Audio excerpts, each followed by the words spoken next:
Good evening. Assalamu alaikum rahmatullahi wa barakatuh and welcome to News in Focus. My name is Firas Patel. We'd like to thank you, the viewer, for staying with us here on Hilaal TV, DSTV channel 347. We're blessed that you had yourself a Mubarak Eid and a blessed day with your family and friends. But of course, two major events had happened this week. Yesterday, the Comrades Marathon, of course, took place in the province of KwaZulu-Natal, but a lot of the focus went towards a bunch of Israeli runners that participated in the event, and many pro-Palestinian activists went ahead and voiced their dissatisfaction at the fact that there was a runner from Israel, given the current genocide that is happening in Gaza. One of those runners, no stranger to Hilaal TV, of course, ran for Africa4Palestine, and it was one of those that voiced dissatisfaction at the fact that there was an Israeli runner running at this prestigious event, is none other than Alie Komape. Ali, assalamu alaikum. Always a pleasure to have you on. Alaikum salam, and thank you for having us. First of all, I need to ask you, how are you feeling after yesterday? The body is in pain, but luckily it's recovering. No, alhamdulillah.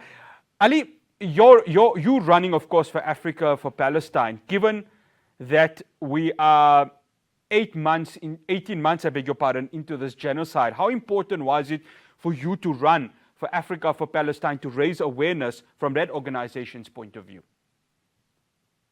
Look, I'm part of a larger group of runners in South Africa that run for Palestine. Even before I started running 7 years back, the Comrades Marathon, there were people running for Palestine before that. So there are a number of runners who run Comrades and other marathons in South Africa for Palestine. And so it's a group that does very important work. But most importantly, this is not a situation environment unique to South Africa. This happens all over the world. So if you look at your world-class marathon majors, you'll have people running for Palestine in those particular countries, but also is not unique to the sport of running. You look at soccer, you look at cricket, you look at other sporting codes where people and athletes raise awareness on the Palestinian question. So this is important. This is very important according to us. Ali, during the race, we saw, and of course the team here at Hilaal had been covering it, we had been on our social media posts, been seeing footage of police, and my mind could not think back to, or my mind had to think back, I beg your pardon, to what happened 4 weeks ago at Loftus Versfeld when you were there, and of course the ongoing case that is happening with the Loftus 5. Was there concerns that the activists would have been arrested given what had happened a few weeks ago? Look, I think it's unacceptable. And when I arrived, I think it was 80th kilometer mark or somewhere like that, we did voice our dissatisfaction at the police harassing non-violent, peaceful supporters of the Comrades Marathon. It's wrong. It's totally wrong. And the police is clearly targeting Palestinian activists who, like I said, they are non-violent. They are not infringing on anybody's human rights. They are not infringing on anybody's rights. They are there to support Palestine and the cause. So the police are out of order. The police clearly have a target against us, and we are going to get to the bottom of this. Like you said, there were a number of Israeli supporters on the road. Did they go after them? Oh, no, they didn't. But those who are peaceful on the road carrying Palestinian flags are a target. How? For instance, on Saturday, the day before Comrades Marathon, there was a banner, a big banner on one of the private properties on the road that was removed by the police. For what? On private property, it was removed. The police definitely have a problem with pro-Palestine supporters, and best believe we'll get to the bottom of this. So you're telling me, Ali, there was police that actually had confiscated some regalia of pro-Palestine activists? Of course, there was a big banner. I think it was written, and Comrades for Palestine, stop the genocide now. That was removed and confiscated. The videos are there. Activists in case they didn't have that particular evidence. For what purpose? I think it's just ridiculous. These are public roads. The Comrades Marathon does not own public roads in South Africa. The police does not own public roads in South Africa. We don't live in a police state here. People have a right to express their opinions and their views, and they should not be attacked or threatened or harassed by the police, the very same police that should be there to protect them. This is ridiculous. And like I said, we are going to get to the bottom of it. Ali, let's go to the marathon itself. The fact that there are Israeli participants in a genocide right now, of course, just last month, or towards the end of April, getting into May, Africa4Palestine, along with many organizations, launched Red Card for Israel.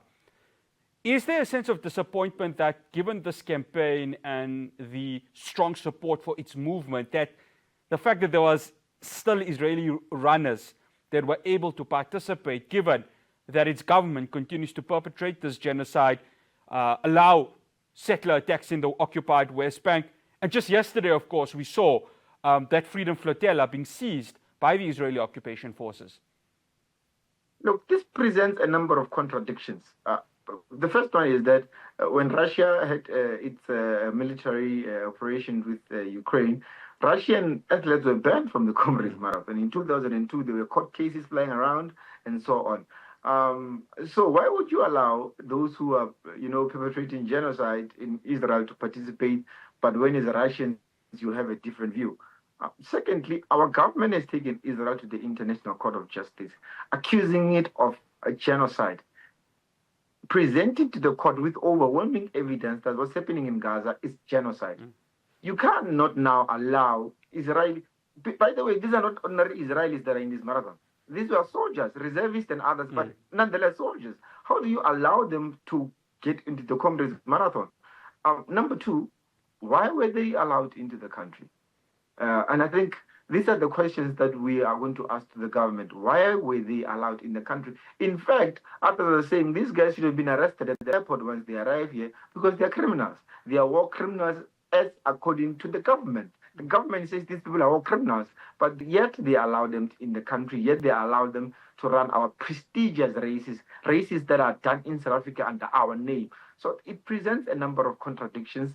We are going to look into it, but we are not antagonistic to the government. We don't think the government of South Africa has a problem with Palestinians or is welcoming to Israelis. No, we don't. We think there's somewhere where we dropped the ball. There's somewhere where we could do better. There's somewhere where we can collaborate, because I don't think that maybe the government knew at the time or whatever, because Comrades Marathon applications are opened in the year before. So it was last year in October when they opened and so on. So the government might have not monitored the situation as they should.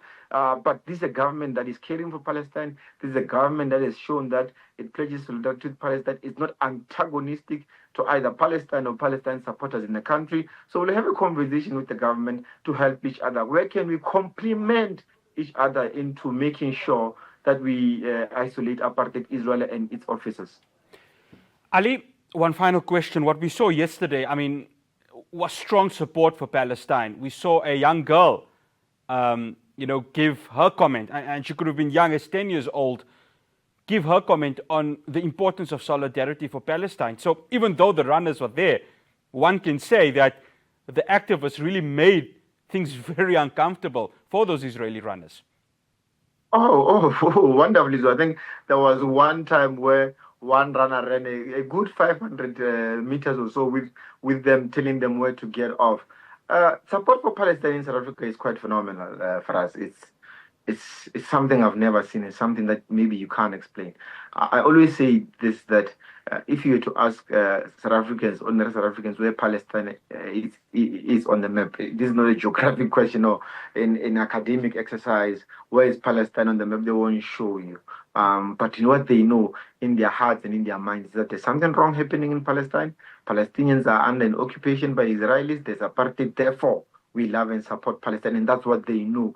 Like you said, a girl, very young girl, has no probably participation in politics or whatever, but she knows that somewhere in the world there are people oppressed, their names are Palestinians, the perpetrators are Israelis, and that's not right. And I need to say something about it. So South Africa's support for Palestine is really phenomenal. In most cases, people think South Africans get something out. South Africans don't get nothing out of supporting Palestine. There's no material benefit out of it. There's no political benefit out of it. They do it because they're South Africans. They do it because we are embedded with the spirit of Ubuntu. We simply cannot see an injustice and fold our arms.